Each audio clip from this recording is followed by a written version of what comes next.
I don't believe that traditional moralists are wrong.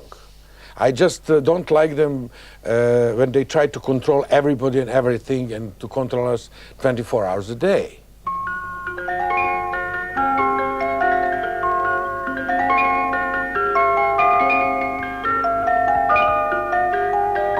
We've just been watching one of my favorite films, WR, The Mysteries of the Organism, which everyone tended to call The Mysteries of the Orgasm, I remember at the time it came out. And it's part of a series on censorship. And it's censored by you, which seems to be so incongruous. How did you come to allow it to be censored and even voluntarily take part in that censorship? So I would not call it censored, I would call it, it's my version, my TV version. I understood that television is not the same as movies. Movies you go, pay the ticket, sit there. So movies you go voluntarily to. And television being in everybody's home, very often uninvited. I understood that in television you have to behave. So when I was asked if I would accommodate the film for television, I would prefer this film to be shown, say, 1 o'clock by night without any changes. But it seems they wanted to show it a little earlier. But that would suggest that at 10 o'clock or shortly afterwards, the innocent go to bed and, yes, and the corrupt stay up, you know. And I do think it's a pity that it had to be censored, although you did it very wittily, I have to say. Look, I think that whatever, you always have to, you play games all the time. You always have artistic strategy, you know, whatever you do. And it's not only a question of fighting powers that would not let us show this or that. You know, you have to struggle to tell the story properly. You have to struggle to get it not to be boring. You know, there are all kind of things when you do something that you have to take care about. So you also have to take care about excess. Let's take a specific case here in the film. There is a scene of those girls, groupies I think they were, in San Francisco, was it, who had a studio, and in the days when rock stars were considered the essence of sexuality, you know, they invited them along and gave them erections and then made plaster casts of their penises. That was one of the scenes that is censored in the film, yes? That's the scene, actually, the girl that is in the film, she was the first one who did it with Jimi Hendrix. And then it started from Jimi Hendrix on. It became a kind of cult thing. So the girls sometimes would come with their favorite stars and pay for the cast to be done. So I was thinking of the assumptions of it. The assumptions are, and the fact that it had to be censored, was censored. But it was not cut out of the film. Yes. So it's clear what is it, but it's just not I know, shown everyone completely. can see what's happening behind the squiggly bits. And ending is there, so you see. But what is it about the male organ in erection, in your view, that makes it such a taboo object? I think it's not only taboo object in films. I think that there are things that we never watch in normal lives. You know, people undress only for the beach, and people undress when they're alone. So I think that the control of number of things are controlled in regular life too. And I don't believe that we have control only of things sexual. Now, I think we have a control of things that are emotionally charged, or people that are considered subversive. Like sex is considered subversive, and it is really a powerful force in our lives, so it has to be regulated, it has to be controlled. There's so many things that are regulated, but we just don't see that they are regulated until the regulation gets broken by some unusual behavior. Yeah, but nonetheless, in the film itself, Yes. you showed this scene without squiggles all over it. What? Yeah, but it was important for me to show it, because the whole film was dealing with some kind of, there were all kind of things that I wanted to deal with in the film. And first, the film was dedicated to a man whose life was quite tragic. It's Wilhelm Reich, who could not stay in one country. He practically changed 7 countries in the period of his life. He died at the age of 60 in American prison. And he even didn't die for any offense. But they were really after him for his view. It was McCarthy period. They would not say that, but he was one of the marked men in the period. And now what happened, unfortunately, he didn't show at the court because he was offended, and he said, it's not up to the judge to judge my work. My work should be judged by doctors, by scientists. So he didn't show up. So when second time, he was ready to show up, and he was advised by lawyers not to be arrogant and go. The court used the case that he did not show up first time, so he was punished. He got 2 years of jail for contempt of court. And there was no way to appeal because contempt of court was done by his not coming. Yes. So there was no discussion, you know. But they also so he died in jail. They burned his books.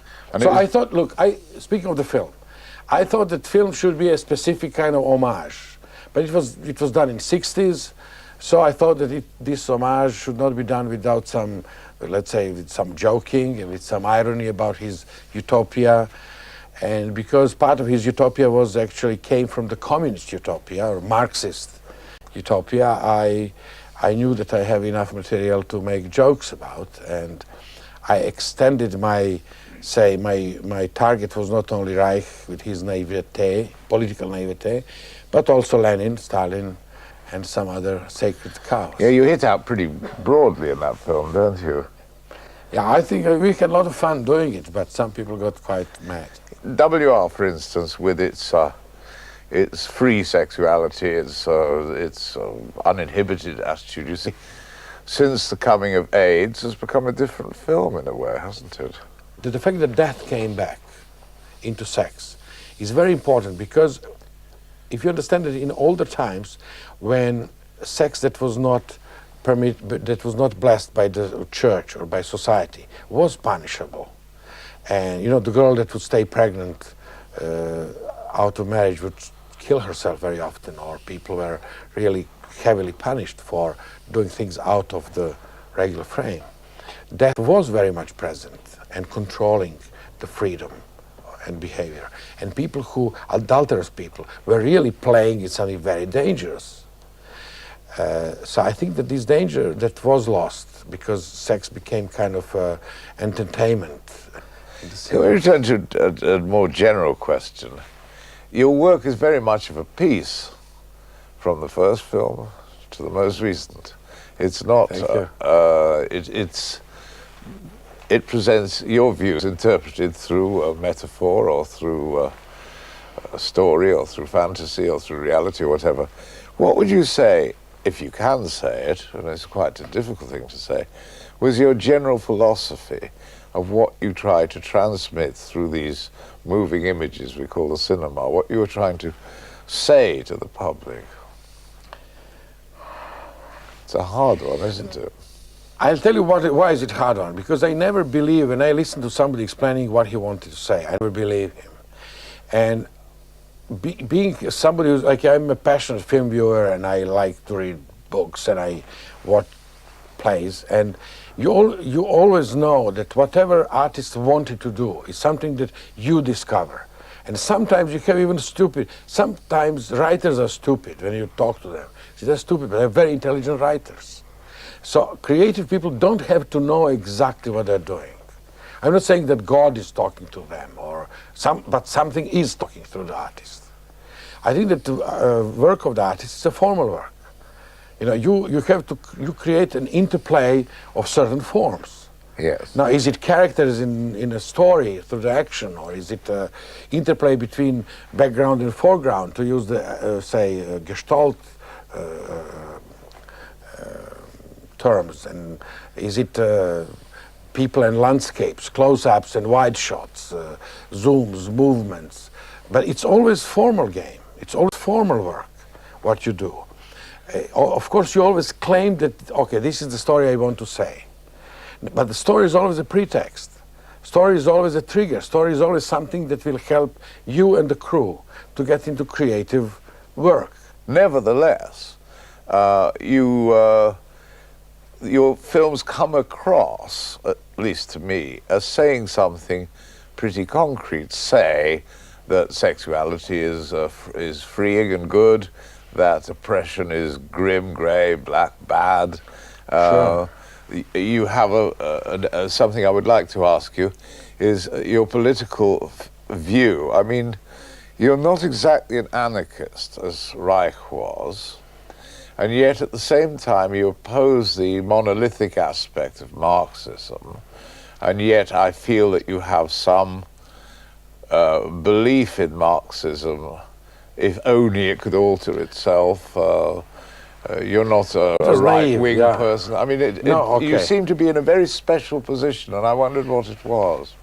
Now, if you force me, I don't know like whom I would vote now, because now we have in Yugoslavia about 100 different parties, and neither one is really yet articulate enough. But I would be somewhere on the left, democratic. I think that I'm basically liberal and democratic in my personal views. I'm also quite anarchistic, because I like freedom and I like humor, and I like things that are not regular.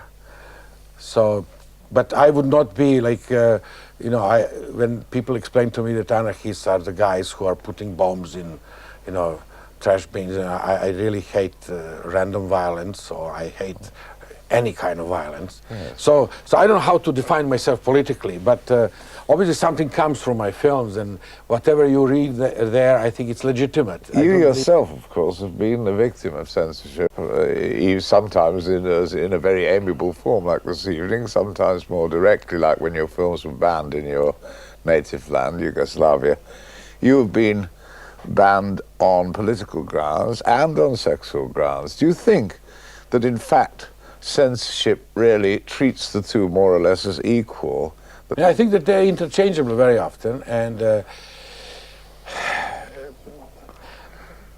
I think that, say, a democratic society is more nervous about sex because they have no ways to change change political opinions. You know, people are entitled to their political opinions, but sex, being some kind of wilder part of man, is still much more regulated. So I think that sexual offense is very often used as an excuse for actually chasing somebody for his views. Well, they think of sex as very subversive. It is, because it is wild. It is not, you know, it's unpredictable. You know, sometimes you would do things that you will never do, but you have these strange impulses, and because you're animal too, so you break the law, you break the rule. Do you find it more difficult to work in a democracy than under a dictatorship? Sure, you never know where you're going to be hit from which side, because in a monochromatic society, like one-party society, when party, police, army, and government, all of it is together, you just have to find a proper fable to express what you want to say. So you have to find the proper metaphor. I remember when I was in Greece, I was very surprised to see a regular, you know, the guys who carry things, and it says metaphora. Because in a Greek, metaphor means just carrying something from somewhere to somewhere. I never realized that. That's marvelous. It says metaphor, and that's the guy who carries your suitcases. So the very fact you have to find a metaphor in what you call a monochromatic society, yes, or a dictatorship, you have to find a metaphor which people will be able to read and understand. And everybody knows how to read. Also. Yes, everybody does. There's kind of consensus. Yeah. Of course, the authorities know how to read too, one has to say. But you know, they let you do things because they can't chase you for everything. You know, they have kind of points that are sensitive, and there are things that you can say if you don't say directly. So I think there is this kind of unwritten agreement. There is some kind of gentleman's agreement. Like you can make jokes about, you can't make jokes about our president, but you can, you know, there's something else you can do. It's a strange game. It's difficult to say. Sometimes they would catch you for something very naive. It's a game you've played for many years. I felt when you had to leave Yugoslavia, it must have been, in a funny way, a great difficulty for you to suddenly be operating in a more open, although also secretively less open, or no more open, but on the surface more open society, in that you had so much you could aim at. You didn't need your metaphor so strongly. How did you cope with that? I think I became a little disorganized. I became too chaotic for a while. I think that only Montenegro that became again my film that became organized again worked much better than Sweet Movie that I did first. And Sweet Movie was really like hitting 100 targets at the same time. I know. I think it's very interesting that you say that when you'd left Yugoslavia you were chaotic for a time, and that Montenegro is the film which brought everything together again, because although I probably wouldn't have been so offensive as to say so, I think the WR and the other one are absolutely marvellous, and there is a lot of mush in the middle when you were finding your feet in a different society. Yeah, okay, you are entitled to your opinion. What can I say? Well, you just said I it. can't, yeah, sure. Yes. And I think that to readjust to a completely different set of rules, of mores, must have been very, very hard for you. But I think that that basically because of Hollywood, I think Hollywood is dictating to us more or less how films should speak. Like basic, not vocabulary, but grammar, everything comes from Hollywood. So among other things, our main thing is that everything should be done through characters. And it has to be characters, it has to be family, it has to be social situations. And even look at Hollywood movies, even if they are totally fantasy movies, like horror movies or science fiction movies or any Spielbergian film, there is always a family and basic recognizable social unit that serves as a kind of for orientation. And so I think that fables are, or not fables, but anything that is not a strong narration doesn't work well, doesn't work. It's not acceptable, market doesn't accept it. No. But I learned a lot of things I learned actually from somebody who worked in America, that's Kenneth Anger, from his Scorpio Rising and other films. And I think that some work that I did with editing that I was praised a lot for, like film Innocence Unprotected, and WR, Mysteries of the Organism too. A lot of devices that I used were used before me by Kenneth Anger.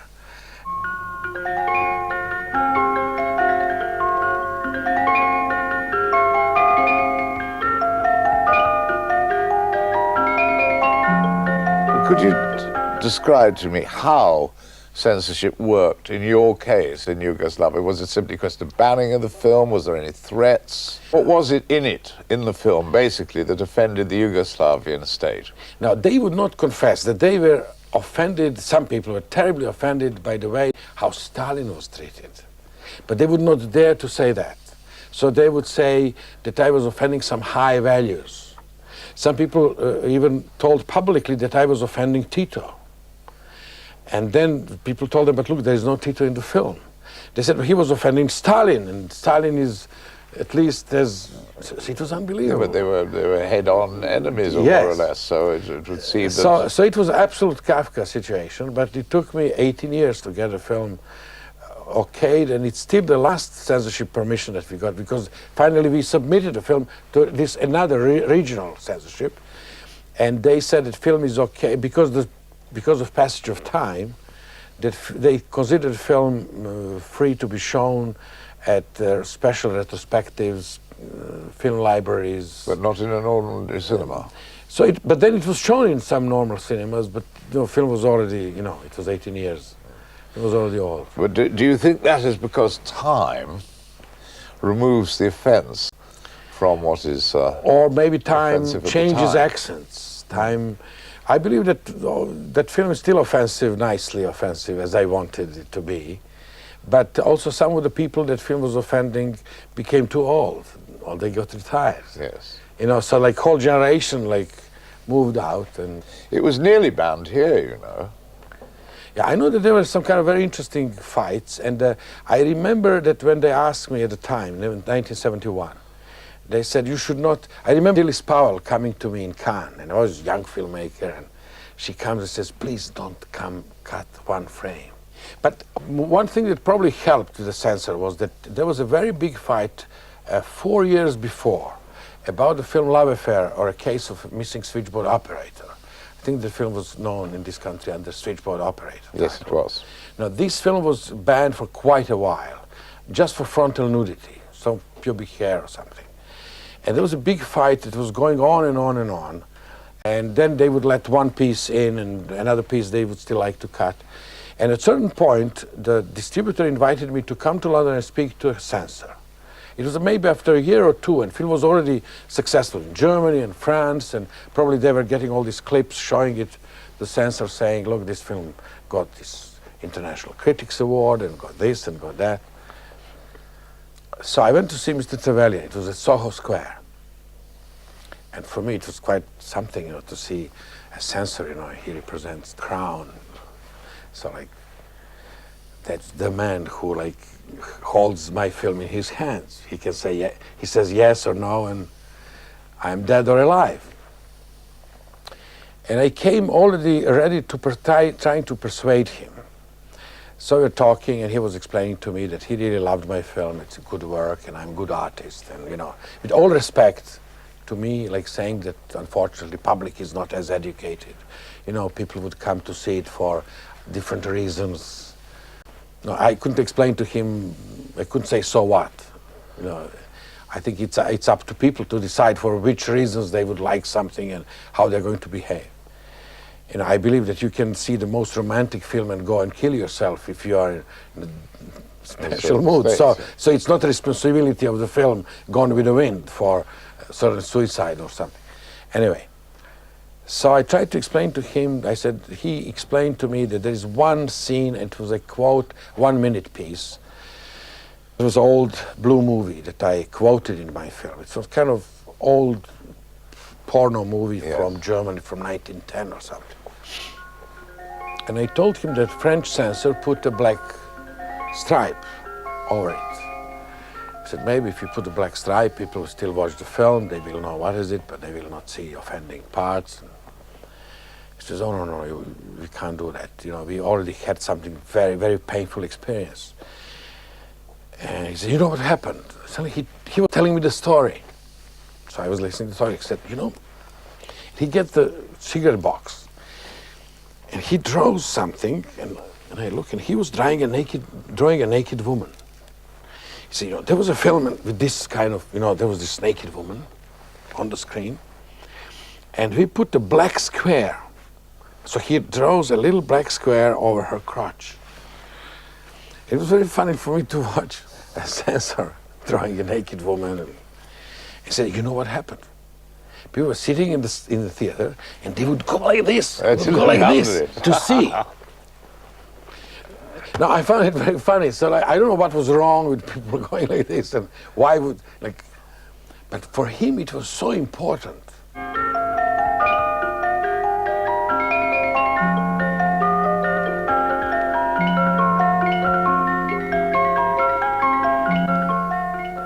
I wanted to quote this story about a despotic king who invited artists to come and do a portrait of him. So they came, and he was asking them, he said, there's only one rule. I want you to do a portrait, and you'll get a lot of gold for that. But if you fail, that you will be punished by death. So it's really, you're risking your lives.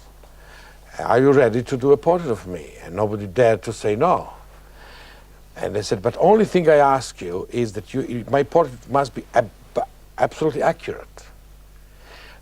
Now, they would not have a problem, but the problem was that he was having a shorter, one leg was shorter, he didn't have one eye, and he was hunchback. So the first artist who was selected to do it, understanding that he has to be exactly, to be accurate, he did exactly what he saw, and then he was killed. So the next one knew that something should be done. So made him absolutely perfect. He had both legs right, and he was straight and tall and beautiful and everything, and he was killed too.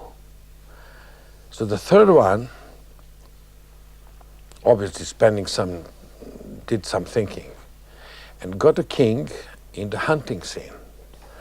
So there was a tree stump, and the king put his short leg on the tree stump, and he was aiming at the game with his rifle, so he closed one eye, and obviously his hunchback was all right because he was aiming with his rifle. So the whole painting was such that he got a lot of gold and was let free. Now what is interesting is that he was actually not doing anything else but what the first painter did, who was punished by death. So he managed somehow to say the truth and say it in such a way that it was acceptable.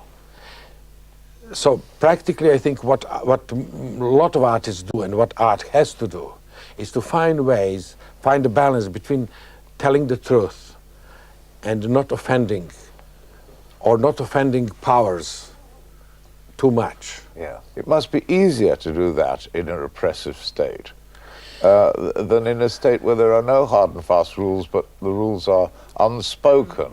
Rules are unspoken, but rules are as hard or even harder. Like if you speak of market, if you speak of market as something that is really having their own rules, and you know you have I don't know how do you call this, Nielsen ratings on TV and like, you know, if people don't buy tickets, you're dead. So these rules are not really naive. They are not written, but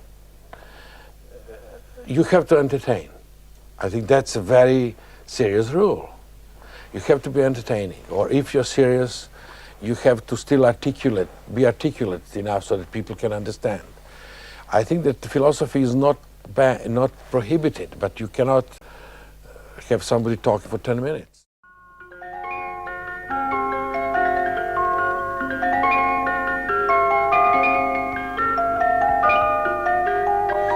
I wanted to ask you, in general, I mean, in most of your films, part of the message is that sexuality, seen as enjoyment, as pleasure, as liberation, is marvelous. At the same time, in several of your films, exactly those people that experience the joy or delight of free sexuality finish up dead. Have you thought of that? I mean, in WR, the final shot is or nearly the final shot, is the head of the chief protagonist enjoying herself enormously, having sex, has her head cut off with a skate. But head, if you remember, head still stays joyful. Head says few things and ends with a smile. But you could then again the switchboard operator finishes dead at the bottom of the well. Yeah. And the lover in Montenegro also finishes up dead. Yeah, I must tell you something, George. Maybe you would not like to hear that, but we'll all end in a kind of very sad way. I think that's really something that we don't like to know about. But like we are all kind of, we are doomed. That's how life ends. I'm sure we all know about the fragility of life, and we all feel our end is coming from whatever source at whatever time. But what I'm saying is that in your films, quite directly, in 3 of them at least, the personage dies. Look, first. dies often as a result of their sexuality. I mean, indirectly. Okay, there are two reasons. Fairly directly. 2 reasons. One, people should be punished for freedom. Now, I'm not on the side of punishment, but look, take fairy tales. Can you imagine Hansel and Gretel without being thrown in the oven by the witch? The whole fairy tale would be absolutely destroyed. I'm not going to let you get away with this explanation, because the thing is, okay, so, people have to be punished for freedom, you say. But look, you are advocating I'm saying, freedom. No, it's how to explain that? I now say this is a surface explanation. This is something that people. I think that without this heavy endings, without this, say, punishment, okay? Because they were not punished by me. They were punished by, let's say, they enjoy brainlessness of life, and then on the same road, the same brainlessness, or the same series of accidents, series of happy accidents that their life is, brings an unhappy accident, and suddenly they're dead. What I want to say is that for some reason it's important. Now, I think this is in the basis of any storytelling, that you need a danger and you need a punishment. Otherwise, there is no story. Yeah. But I haven't really, for my own satisfaction, reached an answer as to why your view of sex as delightful and life-enhancing seems on many occasions to lead directly to violent death. However, I mean, I suspect that perhaps you don't know why. No, I could not tell you. I just, you know, like, I think that it's just you feel that it's necessary, and it could be part. I was actually, I wanted to write something on the subject of like humor as artistic strategy, because I found that sometimes, very often, like when you try to treat something, you get into dead-end situation because like everybody is right. You know, people who want something, they're right, and people who would not let them have it, they're right too. It's not true that freedom is really good, because too much freedom leads to all kind of can lead to all kind of unexpected and horrible results. So it's not really true that if we all get free, it's going to be fantastic. You need control. We have to get control. Somebody should control us. So, but when you try to do something, you have this kind of dialogue of death, and it's unresolvable until you bring in humor.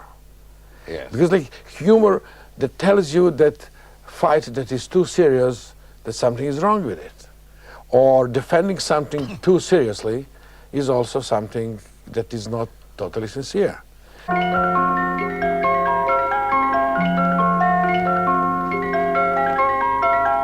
Look, speaking of pleasures, it does not mean when I just thought that something that is pleasant and that is nice should be publicly recognized as that. And I was really nervous and unhappy about so much hypocrisy that was covering sex as a devil's thing and something that does not exist, etc. So I just wanted to open some truths, but not really to say that we should only have, because you can't eat honey all the time. I think that bitter taste is very important. Like if we manage somehow, say magically, we manage to kill in our senses, in our sensorial apparatus, we kill the sense of cold, sense of bitterness, you know, like some tastes, if we kill. You know, and we stay only with sweet. It's very boring. It will be absolutely death. You know, you need something ugly to remind us of beauty. Дай же ты всем понемногу и не забудь про меня. Дай же ты всем понемногу и не забудь про меня.